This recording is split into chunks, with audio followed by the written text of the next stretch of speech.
Hello, everybody. Welcome to episode 2 of the Broadway Blitz podcast. We are three friends who talk about a lot of things New York sports. Today, we have a special guest with us. He is a minor league pitcher for the Texas Rangers. His name is Robert Ahlstrom. Robert, for you to introduce yourself.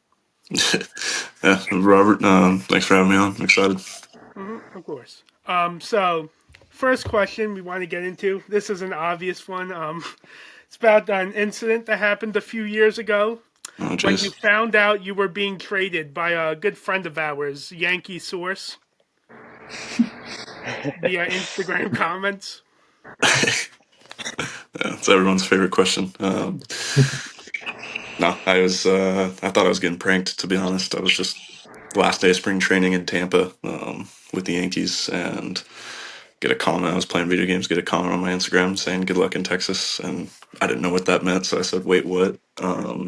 Shortly after that, I get a call and they explain that I'm getting traded and stuff. I had to check in with my agent to make sure it was real. But then following that, I was like, hey, I might as well still play along. So I went back to my Instagram and said, you just got traded.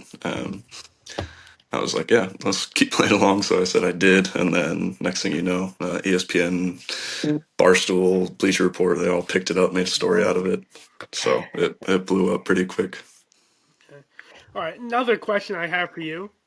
Which one of your former teammates have been the most successful in the big leagues? Former teammates. Well, I played with Kumar Rocker, Jack Leiter. Those guys are obviously going on to go do big things and stuff. I've got to rehab with Max Scherzer, Jacob DeGrom. Those guys are pretty successful, I'd say. So, played with a lot of guys that have done good things and will get to do good things here in the future. So, All right, this is just the last question from me, and then the rest are going to ask you a few questions. Who was your favorite player and favorite team growing up? I grew up a Yankees fan since I was young. So getting drafted by them was it was pretty surreal. I emulated Andy Pettitte, just being a left-handed pitcher myself, watching him, whether it was on the Astros and especially on the Yankees, trying to match my mechanics to him. I got to a certain point where I had to figure out my own mechanics, couldn't just copy him. But watching him grow up, he was my favorite player. I think off the field too. He was a good role model. The way he carries himself. So yeah, definitely him. All right, very nice. Guys, you have any questions you want to ask? You So, want a to question. Yeah, I'll ask my question. So, a question I have is, what's it like playing in Texas, playing for like the Rangers, a minor league affiliate? It's awesome. Texas Rangers, they're a great organization. Very similar to the Yankees, how it's very professional. They want to win. It's a win first organization, but they also develop at a really high level and stuff. All the coaches, staff members, coordinators, they all are on the same track, same goals to win and get you better. So it's been top notch. Been super enjoyable. Met a lot of cool teammates and stuff along the way as well. So it's been good. You got any questions, Jacob? Yeah, so my first question was going to be like growing up, who was like the main player you looked up to in baseball? Yeah, I mean, I had a few. Like watched a lot of the Yankees and stuff, but I mean, I watched baseball 24/7. Didn't matter who was playing. So, I mean, you had like the Derek Jeter, like I said, Andy Pettitte, Roger Mm. Clemens, was electric. But I mean, you could go across the board. Growing up, there's a lot of guys that I just loved baseball, so I'd watch all sorts of different people. Mhm. All right, Matthew, you want to ask another question? That's about the questions I have for now. Do you have any more, Jacob? I do have one more. Hold on.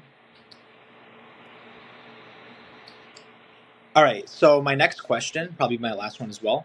So, like during your career, what was the biggest challenge you faced, and how did you overcome that challenge? I'd say it was less baseball related, but when I got traded, it was the last day of spring training, right? So I didn't have any experience with the Texas Rangers, and I like overnight packed my bags and I went to Down East, North Carolina, and met the team there as they were getting off the plane, getting into the stadium. So I hadn't met any of these guys, and then we have a game 3 days later, right? So the coaches don't know me, the players don't know me. The catchers was the biggest part, right? I'm throwing to catchers who don't know my arsenal, don't know like how to call a game necessarily. So like that adjustment was probably the biggest. Just new environment, didn't know anybody. Like and like you got to go like that, right? But that's baseball. Like it can happen to anybody at any time. So just had to overcome that. Like really communicate with my catchers. And it's hard in the minor leagues because you have like usually have three catchers on a roster and they rotate 2 games, like 2 games, 2 games, 2 games, right? So it's like every time I throw, I'm throwing to a different catcher, and none of them know me. So like that was a big obstacle. Thank you. All right, let's get into a different topic now. Let's talk about Juan Soto. Yeah, Do it. all right, so I think it was per Ken Rosendahl. Every team that's in the mix has offered him at least $700 million besides the Dodgers, which is shocking. I thought the Dodgers would be right up with them, but I guess not. I'm not really sure if the Dodgers are looking for Soto, especially because they already have a right fielder in Mookie Betts, so they might not be looking for him, honestly. Yeah, I think their plan is to move Mookie to the infield Right. this next year. I don't know if they have the salary or the payroll cap space is what I was looking for available to go out and offer that 700 million just with the people that they've signed. I know Otani deferred, but they still have, I think, nearing their cap. But yeah, I think 700 million will be the mark for him. Yeah, I think so. Right now, it's looking like it's either going to be, it's looking like it's going to be the Mets, Yankees, and Red Sox, all three of them, which Mets and Yankees are not really surprised. We've known that since May. We known that this was going to be kind of like a two-man race, but seeing the Red Sox in there is kind of shocking. Like, they're going like after them, especially with like all the prospects they have that they're going to have to pay them if they do work out, which is something that not really to think about, but it might be like something in the long run to be concerned about. Yeah, I think the Red Sox think they can be contenders in the next couple of years. They have a lot of young arm talent coming up, and they have the money to spend. They have the cap space, right? So they just signed Aroldis Chapman, all right, and that's going to heat up the rivalry between the Yankees and Red Sox. But I think it's a good thing for the Yankees if the Mets and the Red Sox are in on Soto because that gives them more motivation, right? Because they want to keep Soto, but more importantly, they don't want to see him go to a rival like being the Mets or the Red Sox. So I think that'll give them more motivation to go out and give him the number he wants because I think he wants to stay in pinstripes. Yeah. Yeah, we definitely don't want him going to the Mets. We won't hear the end of it. Yeah, those guys in Queens will not let us They've been not let it talking up. about, they've been, under every comment section, they've been talking about Soto to the Mets since he got traded. No. So if Yeah. that actually does happen, we're never going to hear the end of it. Yeah, we are not going to. I mean, we have been hearing Mets fans have been talking about Soto. I remember, like opening day last season, they were already saying this is Soto's final opening day, well, first and final opening day with the Yankees until he goes to the Mets. So it really just goes to show like how long they've really been obsessing over him. And I just think it'd be hilarious if all these months, like a year now, they're obsessing over him and ends up going to the Yankees or maybe another team. Who knows? Yeah, I think the Yankees are the front runner for him. I think he really enjoyed the culture over there and Right. got close with some of the guys. But at the end of the day, it comes down to who's gonna pay the contract that he wants, right? And it's gonna be a little bidding war, I think, between the Mets, the Red Sox, and the Yankees. So it's good. Whoever comes out on top, I think all three organizations have the ability to go out and get him, regardless of the number. It's just gonna be who's more willing to spend them. Yeah. I agree with the idea that he liked being with the Yankees because I went to a game of the Rays back in July and I saw that when he had the ball, whenever he was in outfield, he would always throw it to the fans and they'd always be like, "Oh my God, Juan, throw to me," and they'd always be so excited and he'd be smiling when he was throwing it to them. So I think he really did love the culture. Yeah. All right, while we're kind of on the topics of the Mets, let's talk about Clay Holmes. They're going to signed with the Mets and they want to transition him to a starter. Right Yeah, now. I think if they can build him up effectively, I think that'll be a good move. I mean, he's got incredible stuff, right? Like he didn't have the best season with the Yankees and stuff. I think that was more mental than anything because he's an incredible pitcher. I think a fresh start with the Mets, also like a new rule. I think there might be growing pains when it starts out, but I think once he gets comfortable in that position, he could become one of the league's better starters. Like with his stuff, like if he can maintain that over 5-6 innings, then it's gonna be good. Yeah, he didn't have the best season with us, but it's undeniable that he does have good stuff. He does have good pitches. Yeah. He's, It does. All right. One thing I want to ask, well, all of you guys, I guess. So we obviously talked about this is like has to do with Juan Soto, but also I think it's important to also talk about like other free agents that the Yankees could possibly pursue. So first thing I'm going to ask you is, or all you guys, if Soto, let's say, well, obviously we talked about his value is going to be exceed over 700 million. We're expecting it to happen, especially like with all the teams pursuing him. that's where his bid's But at right now. what other teams you think could like make a push for Soto? We talked about the Yankees and Mets. Like, what other teams you see like as a sleeper team? Maybe like not the Red Sox. Like you mentioned them before. Like, what other teams could you see possibly? For me personally, I could see the Blue Jays as a sleeper team. Like I know that I've heard rumors about their owner talking about how we might try and match for Soto, so that could be a sleeper team, in my opinion. Yeah, Yeah. I was gonna say the same thing. The Blue Jays. Okay, so the next thing, I definitely agree with you guys. I think those are like probably the only other teams if he doesn't end up in New York, either obviously Yankees or Mets. So another thing like I have to ask you guys is obviously, if Soto doesn't work out, which is definitely a possibility, what other free agents do you think the Yankees could pursue this offseason?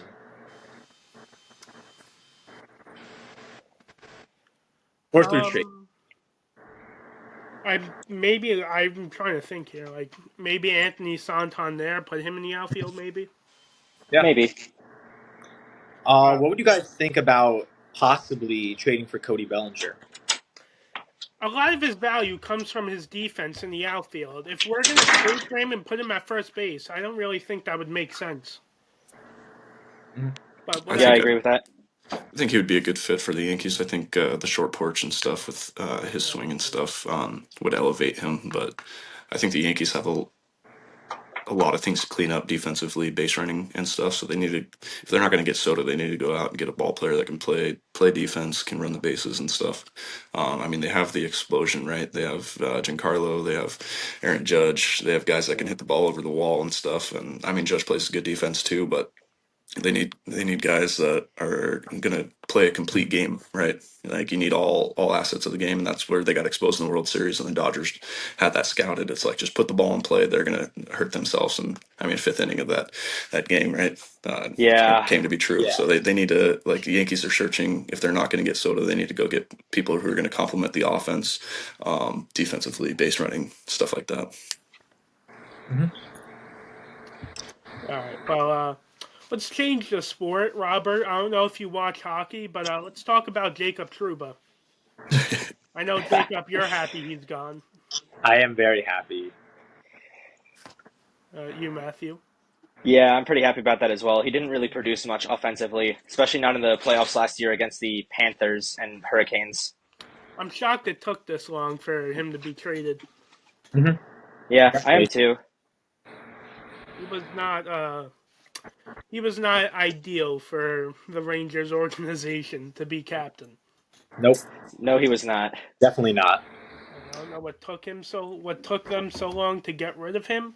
I don't know why I don't even know why they made him captain in the first place. When they did it, I said this was going to be a bad idea, and well, look how it turned Yeah. out. Honestly, I'm sure most Ranger fans would agree with you. I was like also like after the playoffs, I'm like, why is this guy back? Why like he should not even be a captain? I thought it was bullshit. Honestly, I really thought he didn't even deserve another season with the team. But now I can just be happy that we got something in return for him. Was originally I think going to be placed on waivers, but I'm just glad we got something for him, and he's off the team for good. And also with the Igor extension, I think it was a really good day for Rangers fans, Yeah. and we won. So it was a great Yeah. day for us. Well, if you can't tell by the hat I'm wearing, I'm an Islanders fan, so I kind of didn't like Jacob Trouba being traded, but it is what it is, I guess. Let's go back to baseball. Let's talk about Corbin Burns' market.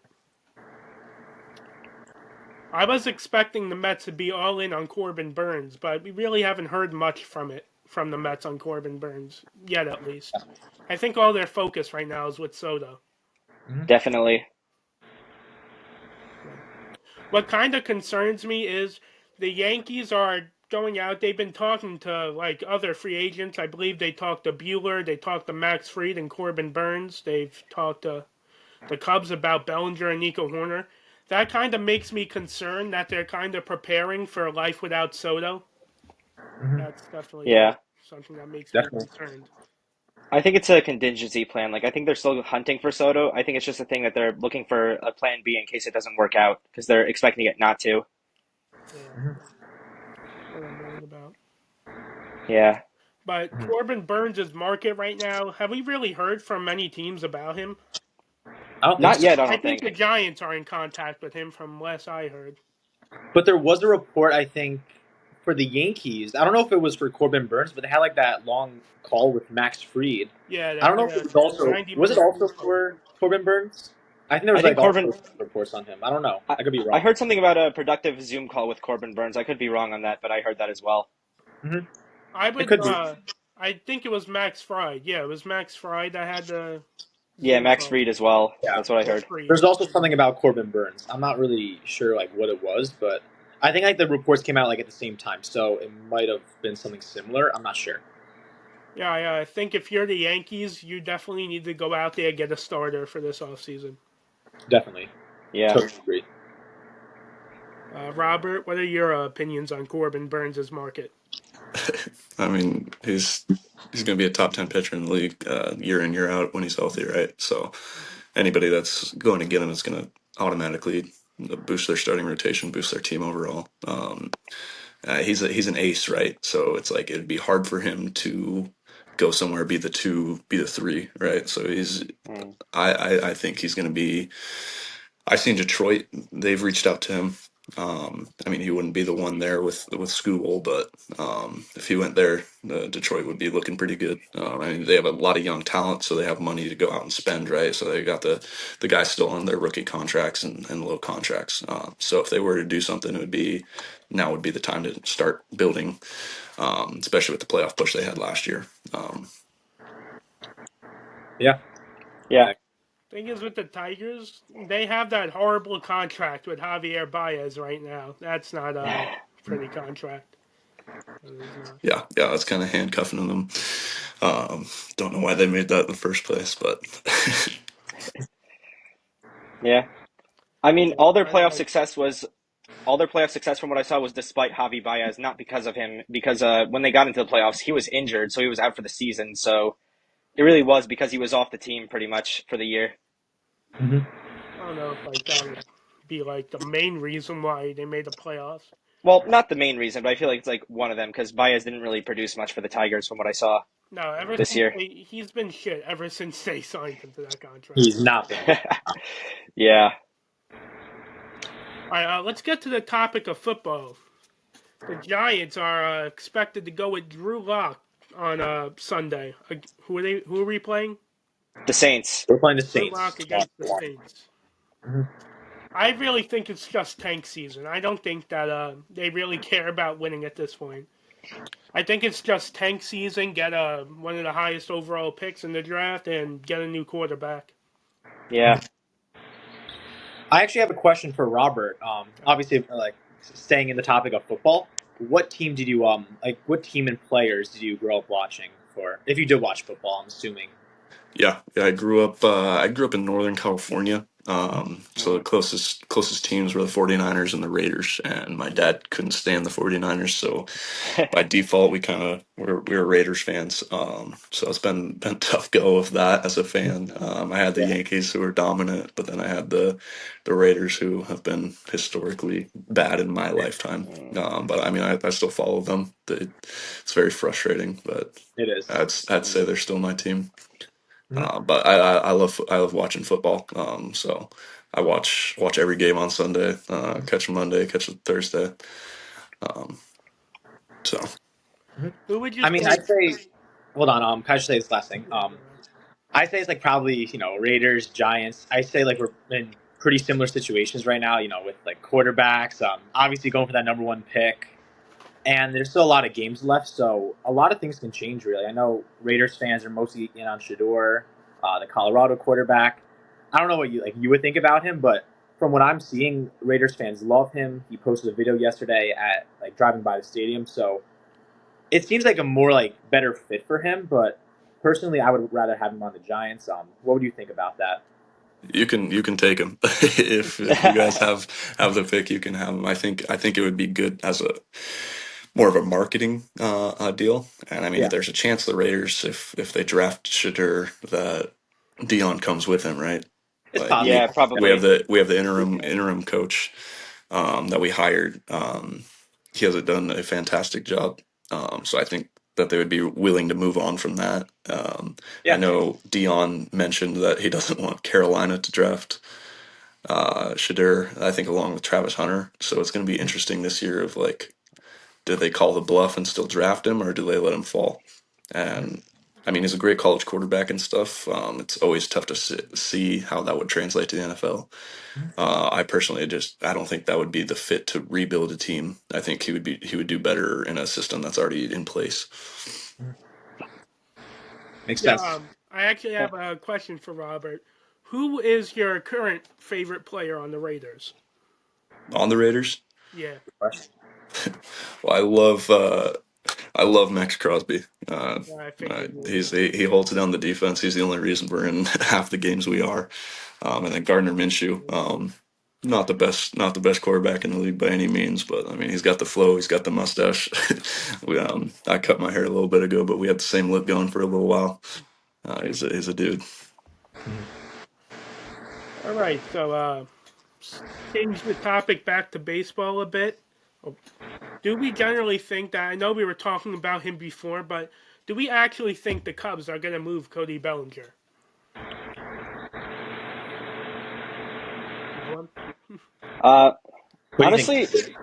I'm unsure about what's going to happen with Bellinger. It's really hard to tell, like, if he's going to stay with the Cubs, if he's going to move. Like, I'm honestly unsure right now about it. I mean, for me, I just feel like Bellinger has been involved in like in a trade, free agency last season, I think, or last off season. I just feel like for a while now he's been like one of those players that's like always talked about like moving to another team.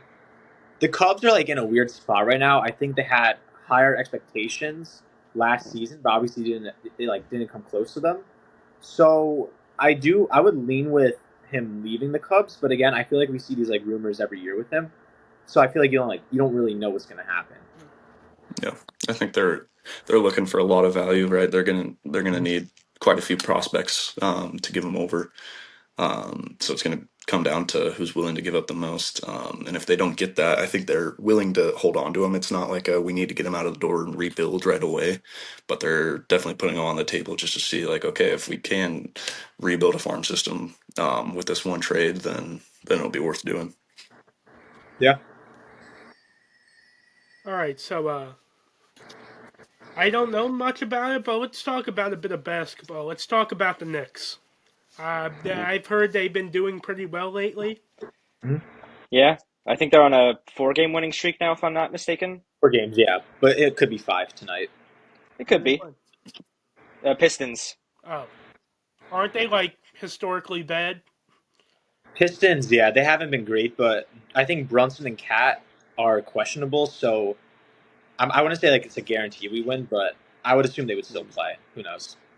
Yeah, we'll see what happens with those two. Obviously, they're crucial players on our team, but I think that people like Hart and Anunoby could still carry us if they're out.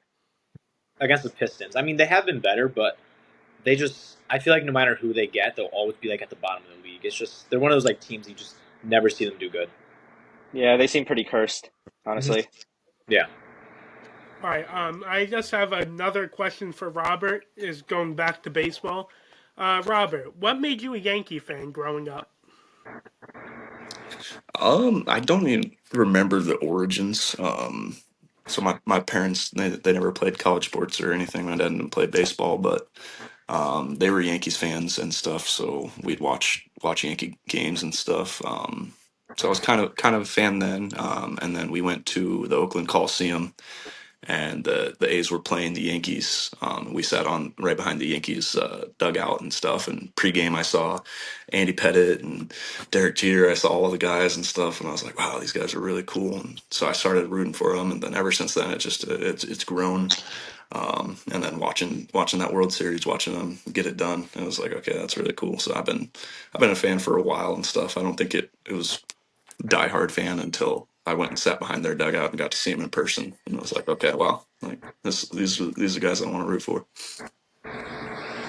Well, that should be just about it for today. Robert, thank you for joining us on this podcast. Yeah, Thank you, for having me. Robert. Yeah, thank you so much. Thank you. Really appreciate it. Go check us out on Instagram at Concrete City Sports, and that's pretty much it. We'll see you next week when Soto will probably be signed by then. Yep. All right. See you guys. Thanks, guys. See ya. Thank you. Thank you.